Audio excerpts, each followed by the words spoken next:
say waited for long, but continue. Just connecting. But she's another voice and another, amazing pageant queen that's been a champion of Heels4Pads. And there is lovely Sylvia.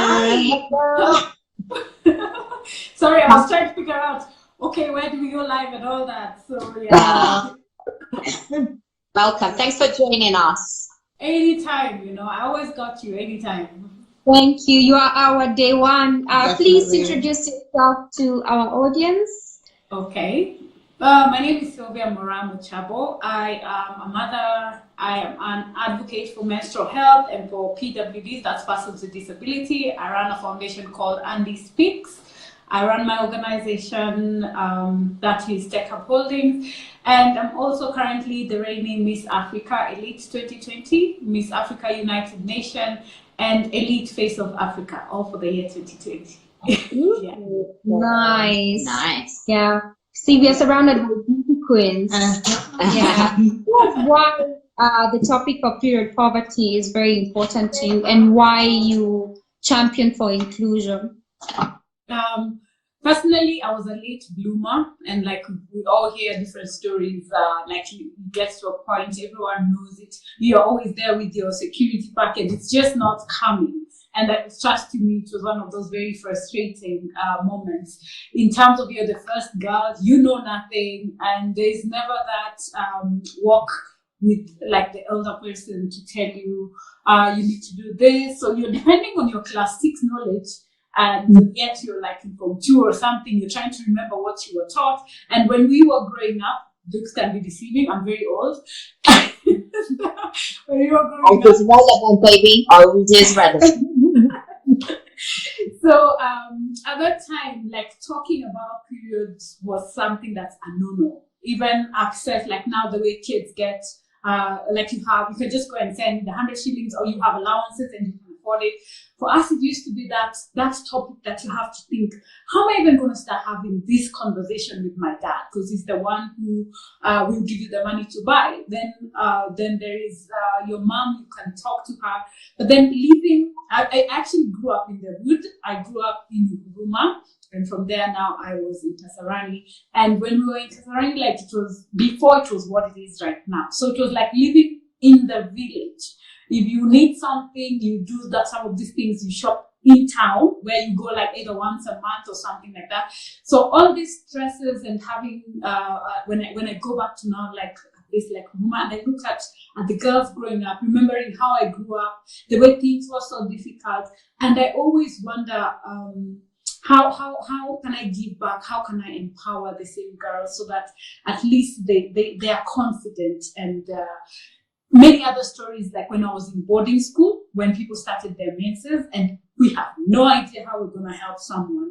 And because we had also the early bloomers, and it was shocking. Trust me, we used to get scared for us who were younger, and because it was painted to be this scary moment that part of you looks forward to it, part of you does not even want to get there. That was in primary school. But then when you get to secondary school and everyone is talking about it and you're the odd one out, it also makes you feel left out, for lack of a better word. And that is one of the reasons as to why I champion. The other reason is, being a mother of special needs children, I always ask myself, if I had a girl or a special needs girl, what would the story be like? Considering we're dealing with those who are neurodiverse, in terms of the level of intellect varies from across. There are those who have been affected intellectually. That means they cannot comprehend what is going on with their bodies.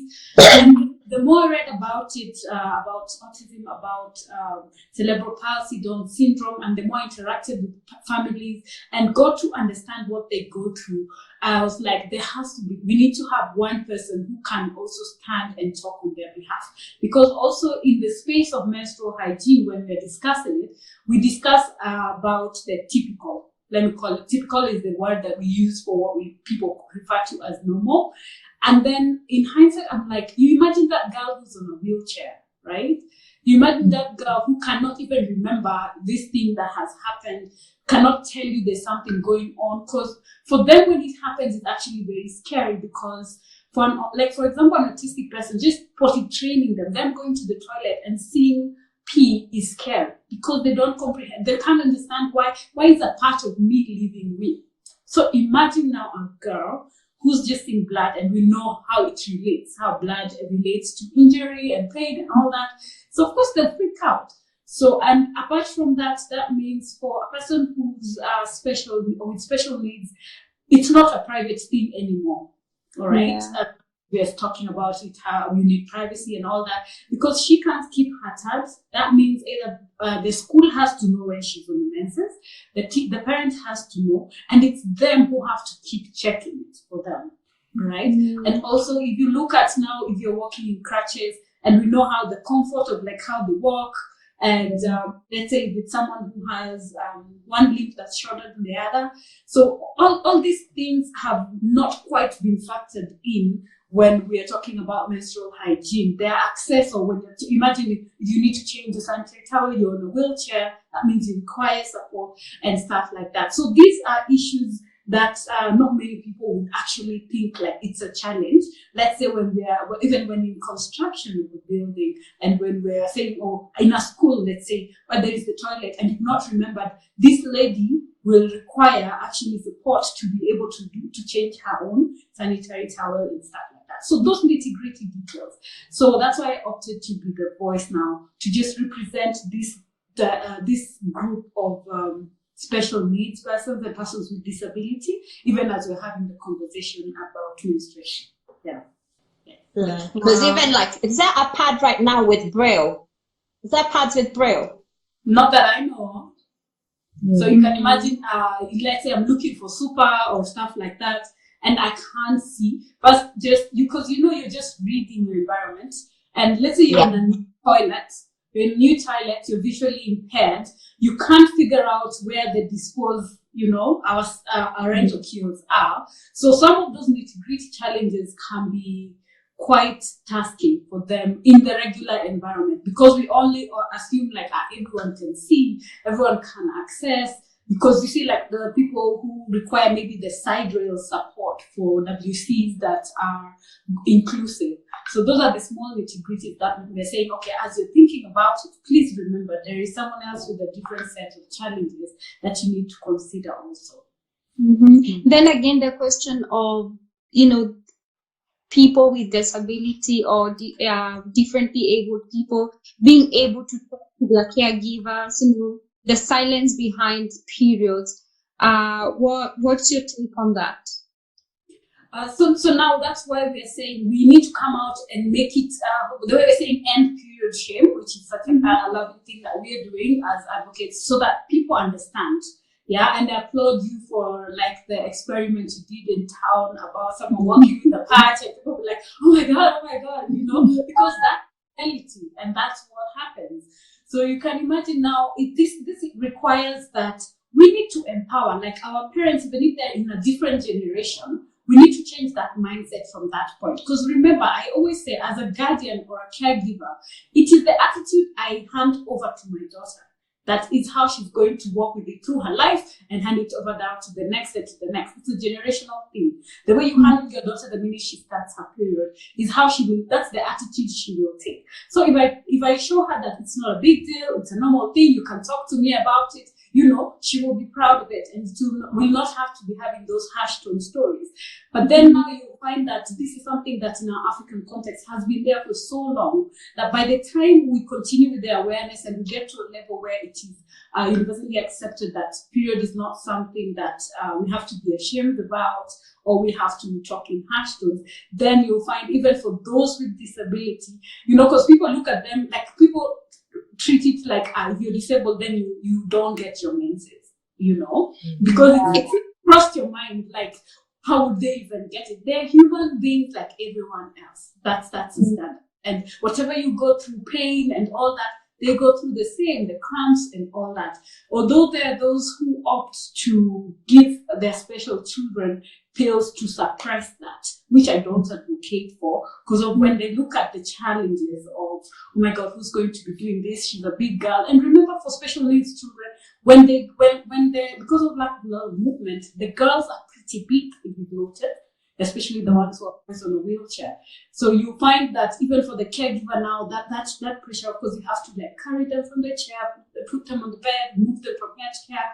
And it is one of the greater challenges. And the other thing I also haven't yet gotten to crack is when we have persons with disabilities on their menses and they're still on adult diapers. How do you do that? You know, that I haven't gotten to really quite ask, because we have a lot of that. We have children or young adults who are still using diapers because of their disabilities. So is there anyone thinking about the safety of that mix of I'm using a diaper, I'm on my menses at the same time, what are the side effects? Those are all the crazy things that we need to pose, at least for people to consider and find a solution or something like that. Because, yeah, parents of special needs kids have so much to worry and think about that you find this one is now an added burden, for lack of a better word for them. And then the question of sexual abuse, you know, like it's a lot. It's a lot. Yeah.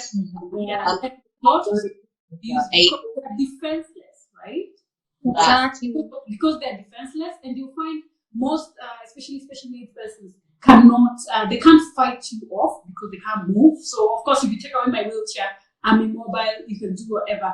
And then people don't trust them. Especially in the side of special needs, this is now intellectual disability. You will find, for those who are nonverbal in terms of they don't talk, they can't express it. By the time someone finds out, we usually find cases where you're just like, wow, okay, she's pregnant. Where did this come from? So those are things now for us as advocates, we have now to think about. She herself cannot take care of herself. Now here is a child coming. What do we do? Where do we take them? And we do not have so many children's homes that actually support this. I know we had an incident last year when we are all frantically in the middle of the night trying to find housing for a girl who had been raped and she had just given birth. So we have this child, we have this special person. So how we don't even know when it happened, how it happened. Is she safe? Did she contract anything else? You know, so it comes with society. We need to learn to embrace and accept them. Not view them as any less human beings, but just equal human beings like you and I.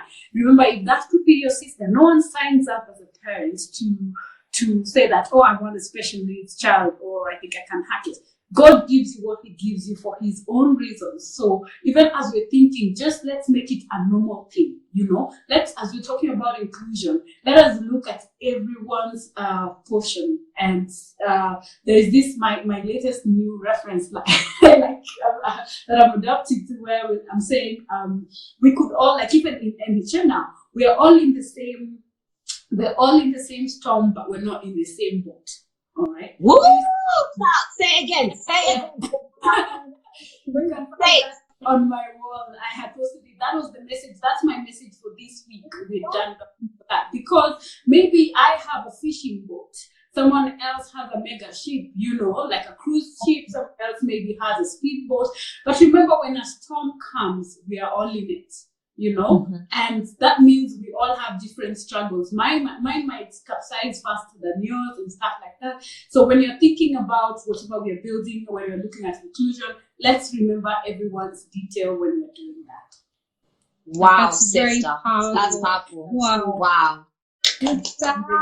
Wow. We thank you for the work that you're doing, and you know, you're bringing in a story that most people don't know about. I don't know many things in regards to special needs. So it's nice to learn more. And that was a really powerful statement. I think that's it. That's it. We are in the same, what is it? Say again. We're in the same storm, but we're in different boats. I love that. Powerful. I love it. So as we are in a sister speak boat, you're in an Andy speaks boat. We're all fighting the same. Advocacy for menstrual hygiene, right? Yes. Thank you for supporting us and walking this journey with us, and also us trying to walk with you whenever we can. And we look forward to many more moments. Thank you for coming on live. Yeah, and being the biggest buyer, you buy heels all the time. Yeah. Thank you. And I'll bring you more heels from someone that I know for the bigger footed women. We are trying to work out someone who wants to donate. But always, because sometimes, unless you walk in someone's shoe, you will never understand what it's like. So it's a very personal relationship that we have going. Thank you, Steph. Yeah, you're amazing. Ciao. And thanks for all that you do. Happy anniversary, and don't stop. Continue being different. I like difference. Like if we all think outside the box, then we'll go far. And whatever you do, my love to all of you. Thank you so much. Thank you. Bye. Bye. Ciao.